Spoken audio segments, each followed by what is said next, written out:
Well, hi there and welcome. Jonathan Foust here, and welcome to this live stream. Before we begin, a couple quick announcements. First of all, a big thank you to the Insight Meditation Community of Washington and to Glenn Harrison for streaming this. Thank you as well to Rita Moran, our mindful movement leader, which starts at 6:30 Eastern Standard Time. Those links are on my Facebook page and on my website. Thank you also for your support. This was all offered freely, so no one is ever denied access. And your support is what makes this happen. So I appreciate that very, very much. And as well, I've got a newsletter. I announce it every time, but if you're interested, every couple of months I offer a compendium of talks, my best photography, and if you like the weekly, it gives you an update as to what's going to show up in the queue.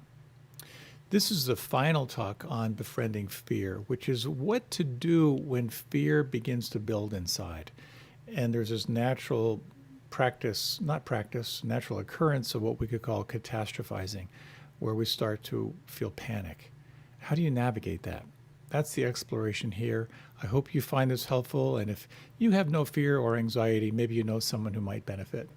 At any rate, I so wish you well. Many, many blessings.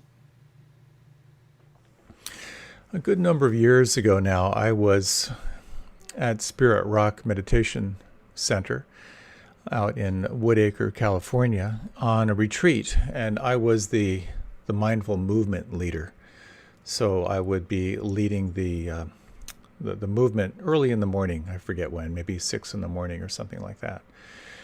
And probably about day 3 or day 4, I had a pretty nasty virus. I'm not sure what was going on, but it felt pretty awful. But it got really bad overnight, and I couldn't find anyone to substitute for me, so I went to lead the mindful movement class, feeling pretty terrible, mostly nausea and headache and so forth. And I realized as I was leading the class that I was going to, as they say, get violently sick, and I could just feel this. I felt terrible, but on top of that, I felt all the anxiety around how do I lead this mindful movement class, and what if I have to leave and do what I need to do, and sweating and just feeling this really, really heightened sense of tension. And as it was getting more and more chronic, I suddenly had this idea. So I had people come into the mountain pose, with the arms up overhead. And then I just said, and now we're going to move into a slow motion meditation. And you're going to slowly let your arms come down to your sides. And then you're going to very, very, very slowly come down to the child pose on the floor and allow yourself to completely rest and relax and feel. So once I gave that instruction, that allowed me to step out of the room, run down a flight of stairs, throw up intensely about 3 times, then dry heave intensely for another 3 or 4 times, wash my hands, rinse out my mouth, race back upstairs. Everyone's in the child pose, and then I could say, and now we're going to, and we went into the next thing. That was one of my more dramatic experiences of dealing with short-term panic. And it actually leads to what I'd like to talk about. I wouldn't say it was a full-blown panic attack, but it had those elements of when we feel panic, we sort of move into the very, very short-term feeling of being out of control. And we've been talking about fear, or I've been talking about fear and anxiety these last number of weeks. And someone had a really, really wonderful request where they were saying, you've been talking about long-term anxiety. What about short-term anxiety? What do you do when you're suddenly feeling that sense of panic, or you're feeling a little bit of that sense of like everything's out of control? And I thought that might be a really juicy thing to talk about. And my hope is that you may not have a lot of experiences of having panic attacks or working with that kind of short-term, intense anxiety. But chances are you either know someone or you will meet someone who might be going through that very, very intense wave of experience. So my hope is that if you have any experience of working with this sort of intense anxiety, this might be helpful. And you might find, because we'll kind of get into some of the practical stuff of how you could support someone when they're feeling that sense of kind of intense dread, anxiety, and panic. So I'd like to talk about this fundamental stance we have, each of us has, of yourself against the world. I'll talk as well about like the arising of the clench, like when you have that sense of like something's wrong. And then about that sense of self-awareness and self-diagnosis, and then how do you work with riding the intense wave of a panic or intense anxiety. I want to assure you I am not an expert or an authority on this. There are great resources out there that can really, really help you or help someone you know and love. But I hope this might be helpful. I have found that exploring how to get more familiar with anxiety, getting more familiar with stress, with fear, has been so helpful for me. So we have this sense of kind of who we are against the world. And when I was in the Peace Corps in West Africa, I managed to slip out for some travel. I was biking around Europe for a while, and I remember I was in southern France. I was traveling alone, as I always did, and I was in Marseille, and I was having an amazing time, just on the streets, just the aliveness of the streets. You know, this Marseille is this port city, and really, really kind of exotic space, and just wandering around, having a great time. And for some reason, I don't know why, I just turned around, and there was a guy with a knife coming toward me. And then very quickly, for whatever reason, he pocketed the knife and then he changed the direction and he kind of walked off. I'm pretty sure I was about as naive a guy as possible on the port of Marseille at that time. I was a perfect mark. You know, I was a tourist with a backpack. But something in me had me turn just at that moment, and I don't know what that function was. And I'm not sure what his intentions were. Later I thought, what did he really have a knife? And he may have planned to do the kind of the classic thing that many people do, is you have a knife and you actually cut someone's backpack and take out what's in the backpack as they're walking. He may have seen a policeman. He may have realized as he got closer to me that I'm 6'5". That experience didn't ruin my adventure that summer, but it did add a certain awareness to my travels. I was just a little bit more aware of where am I and am I safe? And I'm sure you're aware of this basic function of consciousness, you know, the don't die function.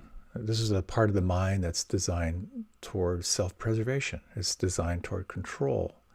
And it's all about scanning for danger to ensure that you're safe. Very, very helpful part of our consciousness and of our awareness. What happens sometimes is that that scanning for danger can kind of get flooded and overwhelmed, and the sense of panic or intense anxiety is that sense of feeling so much input that you kind of lose your capacity to self-soothe. You're sort of like you're trapped in threat mode, and for whatever reason you're struggling to kind of get out of that. I talked earlier of how when you're caught in anxiety, you're caught in threat mode. Everything is a threat, and so you're shut down and you're caught in self-preservation. When you can begin to kind of turn the corner on that, you then move into what some call opportunity mode, or what some might call like self-soothing mode, where suddenly you can realize, oh, I actually have options here. Let me explore how I can be with it. And it points toward these two wings of mindfulness.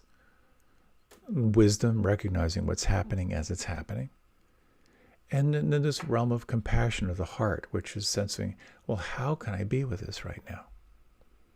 Getting grounded, kind of getting access to that is where you can begin to shift your relationship to anxiety, and where you can begin to shift your relationship with the intense anxiety or panic when it occurs. So you may be familiar with Dan Harris. He wrote the book 10% Happier. He was a journalist for ABC News, and quite famously had a panic attack on television. And I watched it recently, and I've met Dan. Tara did an interview with him in his studio in New York, so I got to hang out there a little bit with him. He was a contributing journalist for Good Morning America, and they kind of like threw the segment to him, and you can see how as he was starting into his little presentation, his eyes got a little bit wide. You could see his breath was starting to get very irregular. You could see that he was getting a little bit of the deer in the headlights. And basically into his segment, he went for maybe about 30 seconds, and then he just threw it back to the anchors again. He said, and that's all I have right now. And of course, they're professionals. They kind of went with the flow. And then afterward, he was just like, what happened? That was a big trigger for him. And he realized that he had this voice in his head, this kind of unrelenting, self-critical voice in his head. And he became very intrigued with this. Like, how do I move through this? And he realized that for him, that very, very intense self-critic was always present. It would show up for him as outbursts of anger. It would show up in eating, kind of self-soothing through eating. He would go through these periods of his mind absolutely racing to the point where he was unable to focus. And so he kind of dealt with that voice of the unrelenting critic. He dealt with it by throwing himself into his career, volunteering, going into war zones. And as he started to work with a therapist around this, he realized that he was so caught up in trying to control that voice that when he came back from covering wars, then the panic attacks started to become more and more frequent. And so he was self-medicating. And part of the self-medication through recreational drugs was really kind of enhancing the panic attacks. And so in exploring his options, he decided to explore meditation. And then it became an absolute shift in his life. And now his life is very much around exploring meditation, exploring how to bring meditation into the world. And he wrote this book, 10% Happier, because he realized, you know what? This hasn't really cured me, but I'm at least 10% happier. And that's a pretty good percentage. And what I love about his story is it's a beautiful story of realizing that we can get caught and realizing that we can find a way through it. And of course, it points to these four cornerstones, what are referred to sometimes as the Four Noble Truths, that stress, suffering, dissatisfaction is part of life. The second, that there's a cause. The cause always has something to do with holding on, with clinging, with attachment, with identification. The third, you can let go. And the fourth, that there's a path. There are techniques and practices and observations that will support you. And not only learning how to let go, not only learning how to be happier, but learning how to be truly free. And because so much of this now is making its way to the West, there's so much more acceptance, which is very, very exciting. So you may have had a panic attack in the past. You may have felt that intense rising of anxiety, that sort of peaking experience inside. And if you haven't, chances are you may know someone who has. And if you haven't, chances are very, very good you may be with someone someday who is. So a little bit about just kind of the mechanics of this as we get more familiar with this whole topic. Anxiety is sort of a generalized response to an unknown threat. So we all have this sort of, I don't know about we all, but many of us have this sort of generalized low-grade fever, anxiety. It doesn't really have a name, but it's just sort of that sense of existential angst. Fear is a little more focused. So fear is about a kind of a known external danger. So there's a big difference there between generalized anxiety and kind of focused fear. And then panic is sort of like, it's an abrupt surge of intense fear. And it's accompanied by all kinds of physical and mental symptoms. So anxiety is part of your emotional wiring. It's part of that protective response that's kind of hardwired in the body. But panic is the explosion, the surge, the intense wave, the spike of that. And it's interesting to kind of explore what is it that can trigger panic. And there can be a wide variety of reasons. It can be a health issue, getting a diagnosis. Some medications can absolutely trigger panic attacks. Too much caffeine, low blood sugar, the dread that comes with like a financial crisis. Some people find what triggers them more than anything is being in social situations like a party or public speaking. Sometimes a chronic conflict with another person can trigger a panic attack. But quite often it's a personal trigger. It might be kind of the anxiety that you have around traveling that gets more and more intense over time. For some people, it can be a smell or a song or just anything that might trigger like a memory that's undigested, like a memory that has you feeling unsafe. When you experience a panic attack, or if you see someone who's experiencing a panic attack, there's this sort of inner sense of like this intense fear of being out of control. Sometimes it can feel like you're dying. The intensity inside is so severe. It feels like you're either gonna die or you're gonna lose consciousness. And quite often it gets dramatically exacerbated if you're in a public situation. Just the fear of embarrassment. So panic will show up in the mind, it'll show up in the body, and mentally it can feel like you're getting more and more detached. There can be feelings of unreality, that sense of losing control, like you're dying. And physically it can show up very intensively as maybe a pounding heart or sweating or trembling or shaking. There can be a shortness of breath or chest pain, a feeling like you're choking, you can't get enough breath. There could be nausea, dizziness, numbness, hot flashes.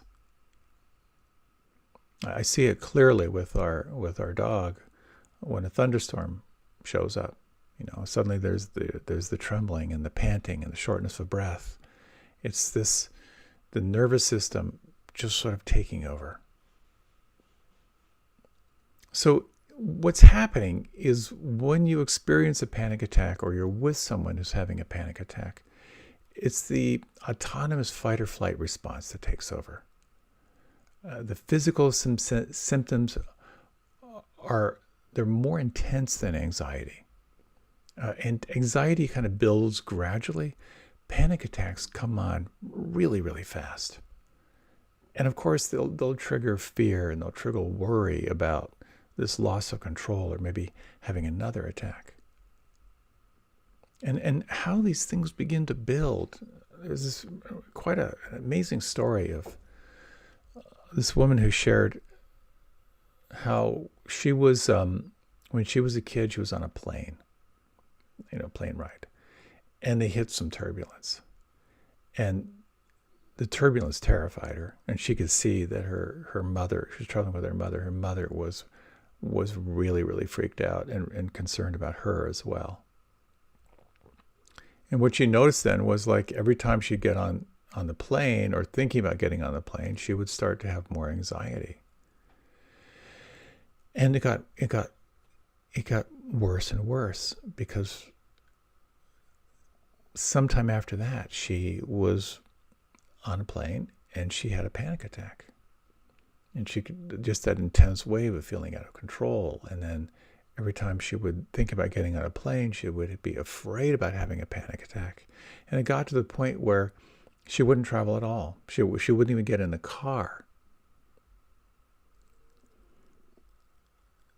And the good news is, and we'll talk a little bit about how to kind of work and how to begin to kind of unwind these panic attacks, so that she found a way to work with it. But it's a dangerous world out there. As Tarzan said to Jane, it's a jungle out there. How do you work with this? Or how can you help someone? One of the things that can occur when you start to feel that sense of overwhelm, and one of the most important things is that as you get more familiar with your anxiety, and as you get more familiar with fear, as you get more familiar with what sets you off, it's unique to each one of us. For some people, it's just the smell of something, or as I said, a song. For some people, they don't even know what it is, but suddenly they can begin to feel that sense of something terrible is going to happen. Like, it's a sense of dread. There can be this sense of, like, you're going to pass out, you're going to be sick, and that question of, like, how do I manage this? It's a flooding. So maybe you've had times of that, just that sense of, like, the sense of dread, the sense like you're losing, you might lose control. It's this existential moment. It's like the controlling sense of self, like the controller inside is losing its grip. So I'd like to talk a little bit about some of the suggestions that may resonate for you, and some may not. But the essence of it comes down to the two wings of practice. And the two wings of mindfulness, again, wisdom and compassion. Wisdom is recognizing what's happening. It's about naming it. And compassion is exploring how you can be with it. And it's these two wings that we need to draw on, particularly when it feels like it's impossible to draw on them. So the one thing you can do is, when you feel it coming on, is to recognize it. And sometimes just naming it can be helpful. And if you're new to these experiences, it can feel like this is the first time it's ever happened. But quite often you can ask yourself, have I experienced this before? Is this familiar? And have I gotten through this?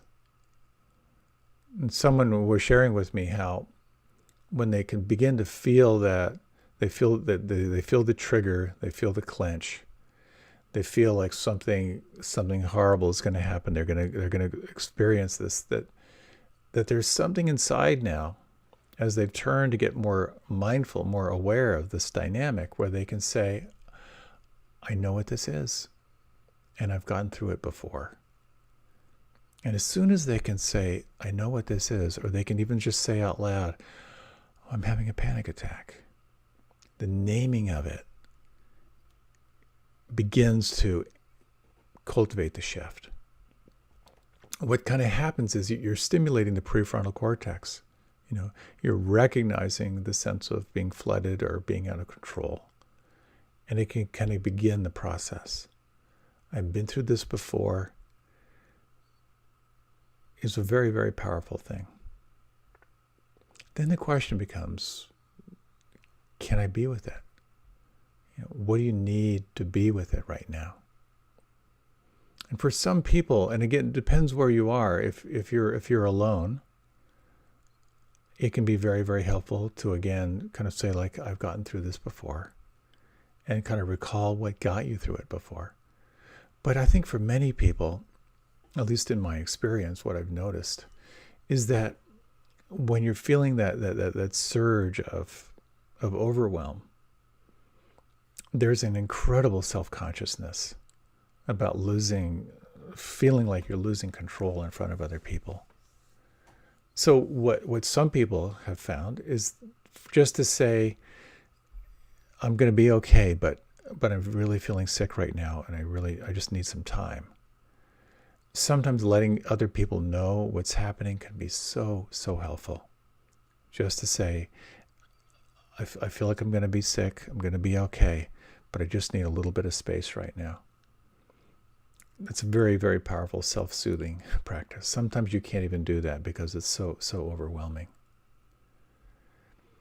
And what you may find is, and again, if you experience these, and equally if you're with someone, about remembering that how people respond, and very few people respond when you're having this kind of a crisis. They're reacting. That their reaction it's not about you.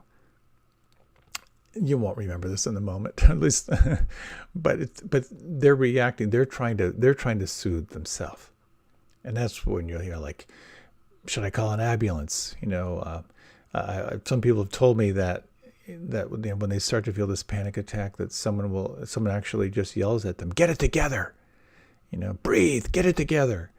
Not helpful. But it's not about you. It's about their own anxiety. Probably one of the best things you can do is to focus on your breathing. Now, it's important to say that for some people, focusing on the breath can actually be triggering, because when you focus on the breath, it can actually sometimes exacerbate the concern you're not going to get enough breath. But I'd like to maybe just share with you a few techniques, and then we can kind of practice them together, because you might find it helpful for yourself. But also, there have been many occasions in my life where it's been very, very helpful for me when I'm accompanying someone who's going through one of these, these sort of crises. One of the most helpful things you can do, and if you like, you can do this now, is just focus on your nose. Just kind of bring your eyes so you're focusing on the tip of your nose. And then breathe into the count of 4 or 5. And then breathe out to the count of 4 or 5. And just for the next few moments here, focus on the tip of your nose. Breathe in slow to the count of 4 or 5, and then at the top of the the inhalation, move right into the breath out to the count of 4 or 5. And we'll just do this for maybe 45 seconds.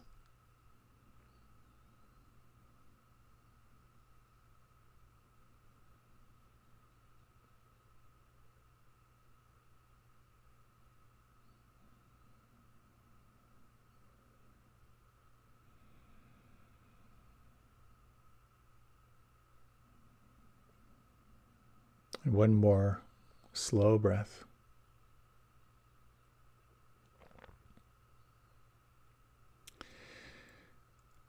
And then you kind of release the breath, or just take a moment and just sense any little internal shift you may have found. And some people find this helpful. When we feel overwhelmed, quite often our attention is super scattered. And the antidote to that is focus, kind of arriving in one place. So like focusing the gaze on the nose. You're giving this very, very scared mind a job to do. And then when you're focusing on the breath, it can be a very, very powerful technique. And again, for some people it's not. Another breath that you can do, and this is a great self-soothing technique anytime, is the same thing of like focusing on your nose. So like your eyes are open, you're grounded, you're aware of the space. And you're going to breathe in to the count of 4 or 5, but then you exhale through the mouth. But you can try, like, imagine you're sipping through a straw. So you're breathing out through pursed lips and you're breathing a longer exhalation. So let's just try this. So if you like, focus your attention on the tip of your nose. And now breathe in slowly to, let's say breathing in at the count of 5. And now through pursed lips, like you're whistling, breathe out to the count of 8.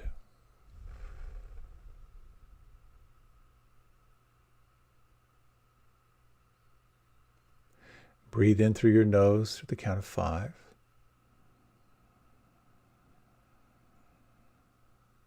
And breathe out, relaxing to the count of 8.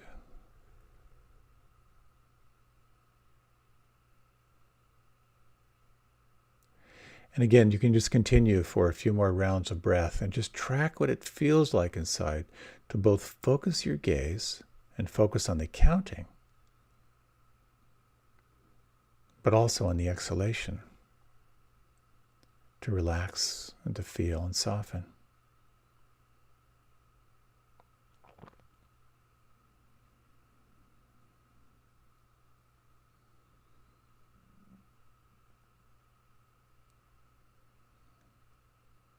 Now, if you would, just relax your breath and just close your eyes if you like, and just sort of register the effect, feel the imprint of that breath.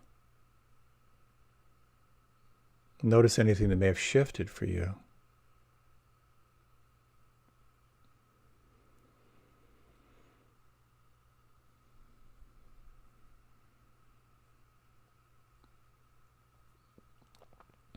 So when you're ready, you can open your eyes. There's this young guy just kind of like starting off just after he'd passed the bar. He got a job in a law firm in Boston. And very, very intense situation, was very self-conscious around fitting in. And he started having panic attacks. And how they showed up for him was that he would start to feel lightheaded when he was talking to people. And again, sort of there's just the self-consciousness and so forth, and the negative self-talk and all that sort of thing. And he just told the story of how he was with a meeting with a colleague in the colleague's office, and they're talking about a certain situation, what he was going to do, and how his strategy for how he's going to contribute to this case. And he started to feel the lightheadedness come on. He could feel the trigger. And what he said was like, I'm feeling a little bit, I'm just feeling really lightheaded, and I feel like I might get sick. Would you mind getting me a glass of water? And so his colleague went to get him a glass of water. And as his colleague was getting him the glass of water, he focused on his breathing. Because he learned the technique of focusing on breathing.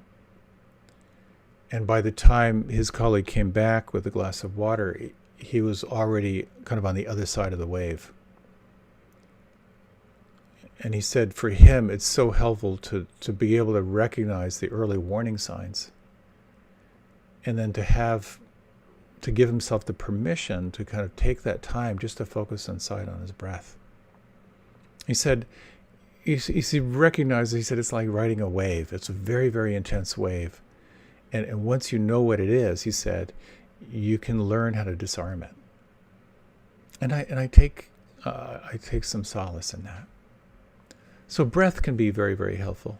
Another very practical thing is using cold. One person swears 8 ounces of cold water can be very, very helpful, or a cold towel on your face or the back of your neck. Another technique, which some people find very, very helpful, and again, these are very, very simple, but I have learned over the years that's the simple stuff that's the most effective, is the contraction release. So we can just do this for a moment if you like. You can, if you just close your eyes and just feel your palms, and now bring your palms into fists. Begin to tighten and squeeze. Squeeze your fists. Really, really tight, really, really tight. And now release. Relax the palms. And just let your awareness just flood into the palms and fingers and thumbs and feel that sense of softening.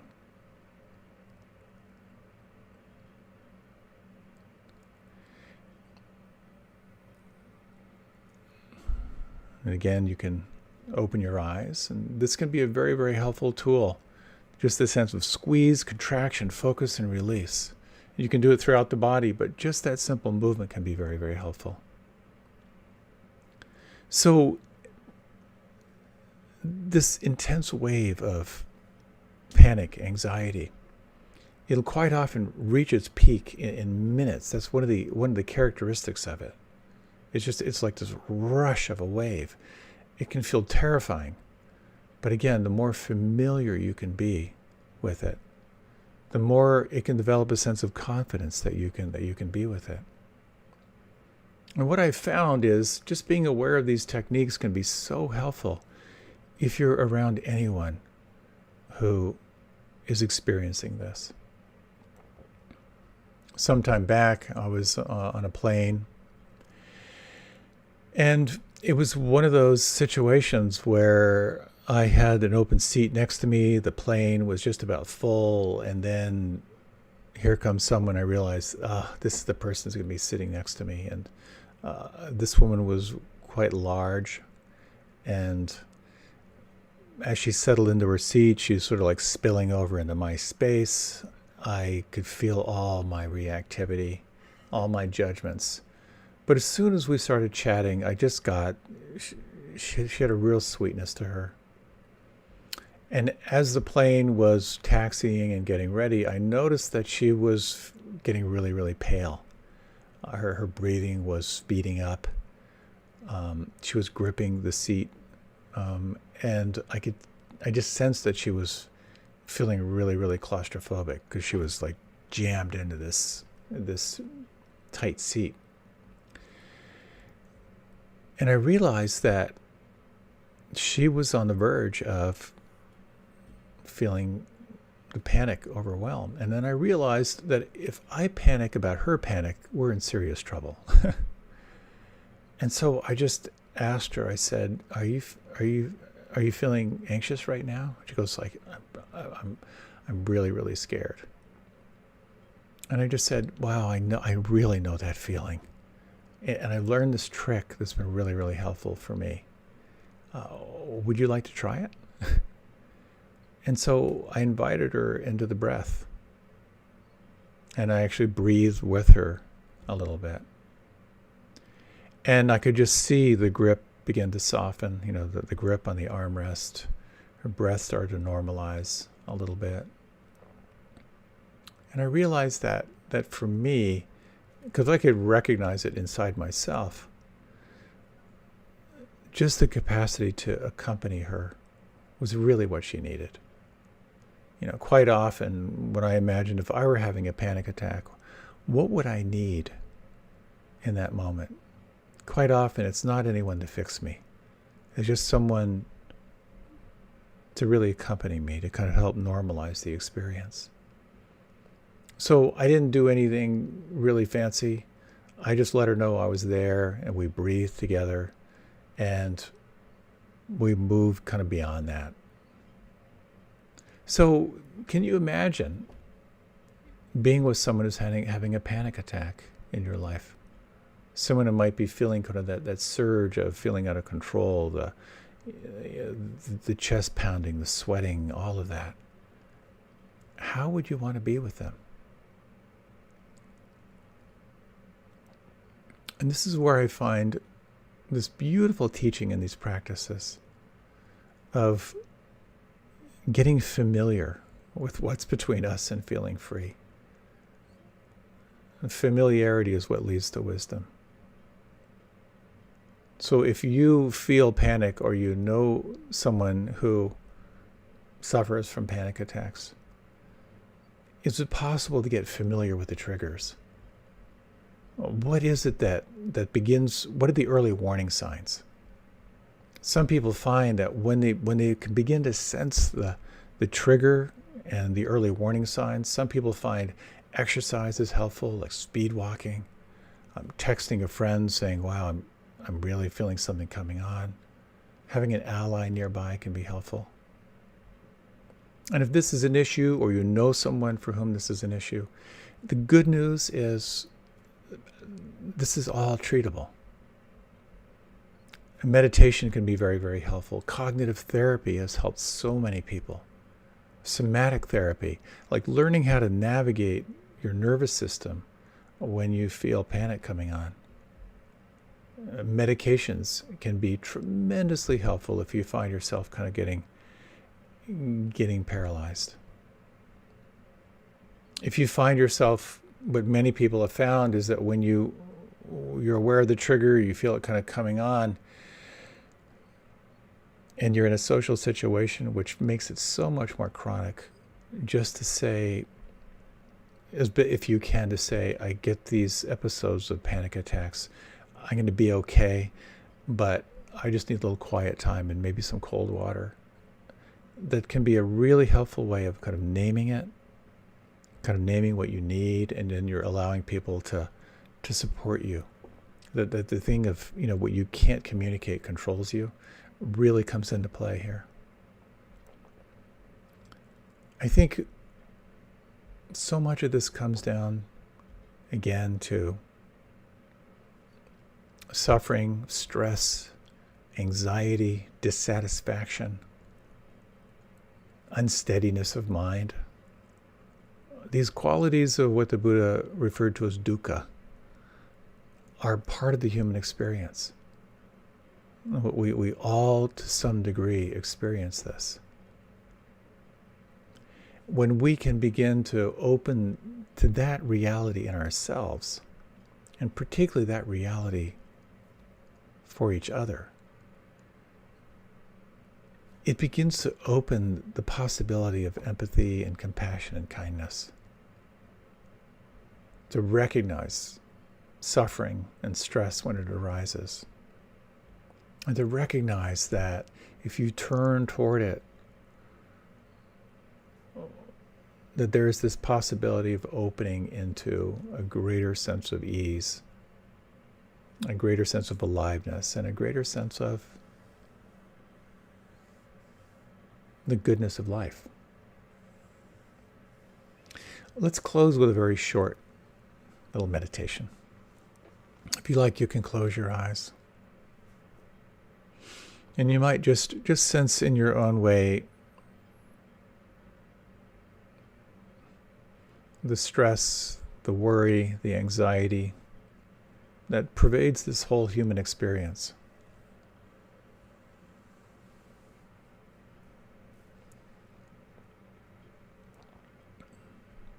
And just reflecting on the following words, these classic words of metta, of loving kindness.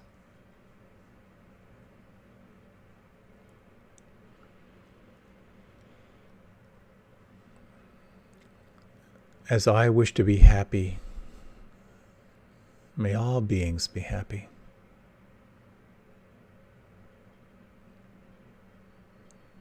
As I wish to feel peace, may all beings feel peace.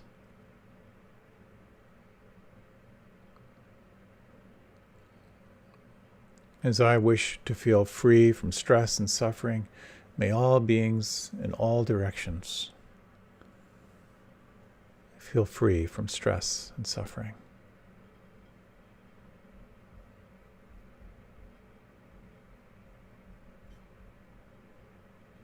You might take 3 slow, full, deep breaths right now. Just notice where you feel the breath on the inside.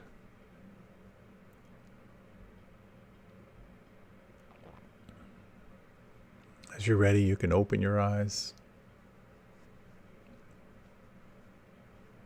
this essential truth that stress and suffering and dissatisfaction are part of the human experience is so important. Our capacity to recognize, to name it, but also to remember that it's possible to let go. If we let go a little, we can feel a little bit of ease. If we let go a lot, we can feel a lot of ease.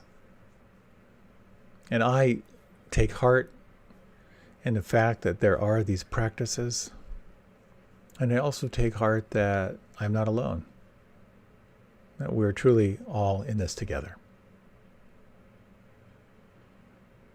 I'm honored and grateful to share this time with you. Best wishes to you, and I look forward to being with you again.